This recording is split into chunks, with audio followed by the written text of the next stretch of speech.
comme à chaque élection, on explique que les sondages se trompent depuis 15 ans, 15 ans, et qu'à chaque élection, l'ordre d'arrivée donné par les sondages aux présidentielles, aux législatives, aux régionales, aux européennes, au référendum sur le traité constitutionnel européen, à la primaire de gauche, les ordres donnés par les sondages en France se confirment le jour de l'élection. Évidemment, il y a toujours des écarts de 1 point ici ou là pour tel ou tel candidat, mais globalement, les ordres d'arrivée sont les bons. Alors, qu'est-ce qui s'est passé aux États-Unis cette fois-ci et qu'est-ce qui s'est passé au Royaume-Uni 2 fois de suite? D'abord, il y a des méthodes qui ne sont pas les mêmes dans les deux pays, enfin, Grande-Bretagne, États-Unis d'un côté et France de l'autre. On croit en France aux classes sociales.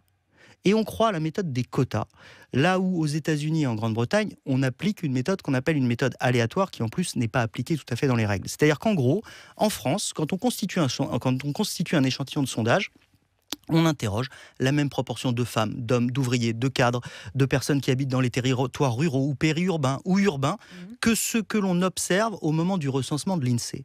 Donc on a d'abord la chance en France, et c'est pour ça que depuis ces dernières années, les sondages, quoi qu'on en dise en France, fonctionnent, c'est parce qu'on a des données de cadrage initiales qui sont bonnes et parce qu'on les applique. Aux États-Unis et en Grande-Bretagne, globalement, la plupart des instituts, voire la totalité d'entre eux, fonctionnent avec des logiques aléatoires où on redresse à la fin.